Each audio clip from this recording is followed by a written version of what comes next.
Черепашка.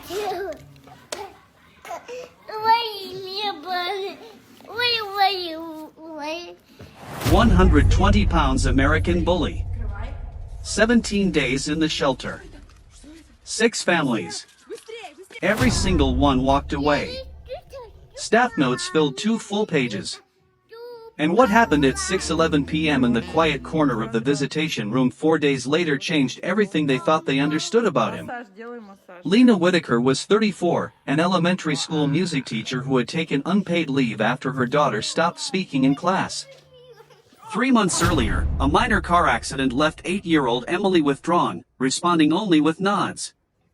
Every morning at 7:02 a.m., Lena still packed 2 lunches, slicing an apple into exactly 8 pieces, even though Emily rarely touched it. The house stayed careful, measured, quiet. On a Tuesday afternoon, after a canceled therapy session left them with unexpected time, Lena drove to Greenfield Shelter to donate old classroom instruments. She told herself they would stay 10 minutes. She had no plan to adopt anything that day. The dog stood apart from the others, not pacing, not barking. His build was heavy through the chest, shoulders broad, weight settled evenly like a structure designed to hold pressure. His coat was deep charcoal with a faint brindle pattern visible under direct light. One ear bent slightly forward, as if it had healed unevenly. His name was Brutus. He had been surrendered when his previous owner entered long-term rehabilitation after an injury left him unable to manage a large dog. Brutus had been at the shelter 17 days, rejected 6 times.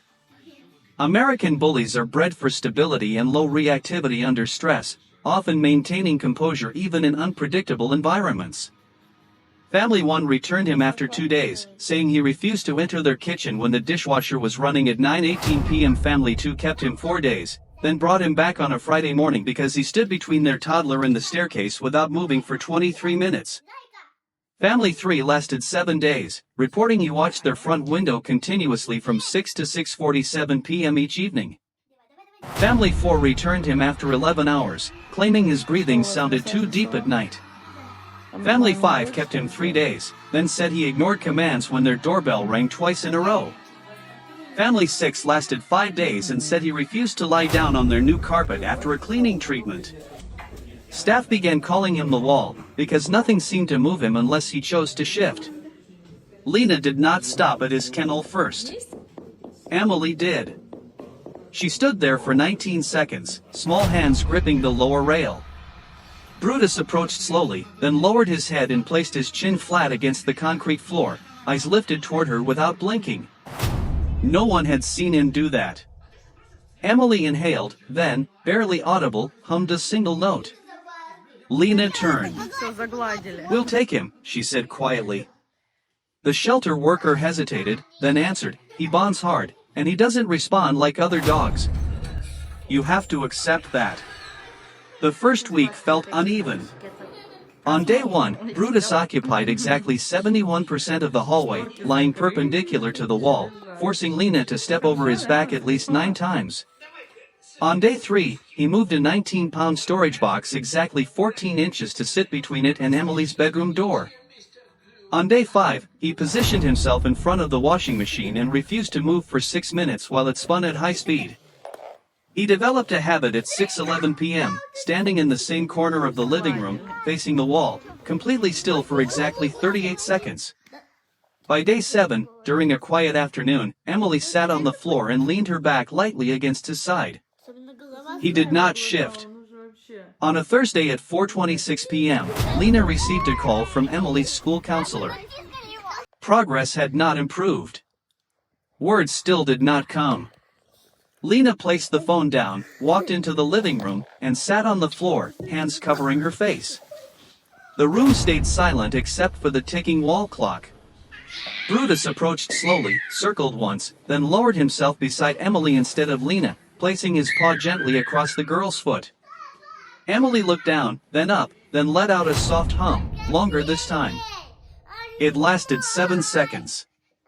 That evening, the house felt different for the first time in 108 days.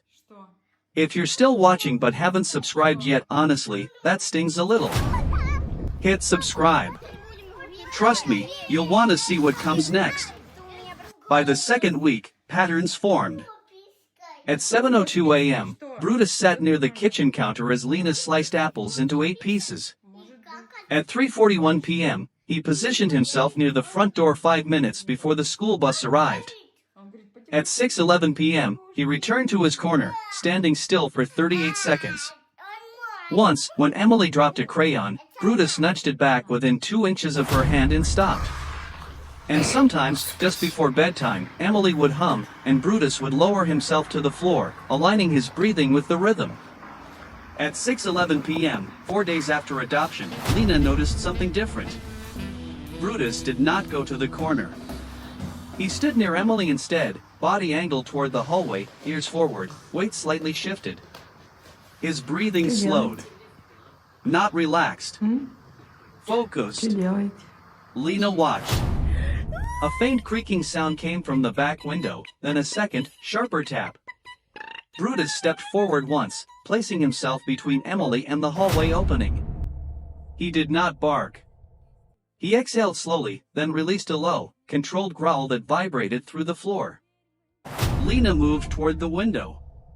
The latch had been partially lifted from the outside. She stepped back and called the police at 6:13 p.m. Officers arrived at 6:21 p.m., documenting tampering marks along the frame. The same dog that 6 families rejected in 17 days, that same dog was the reason no one entered that house. When the officers left, Lena sat on the floor, pulling Emily close, her voice barely steady. "You kept her safe," she whispered. Brutus shifted forward slightly, pressing his shoulder against Emily's side, holding position. Later that evening, Lena's neighbor, who had complained about the dog's size 2 days earlier, knocked at 7:46 p.m. and said, "I saw someone near your window. I'm glad he was here."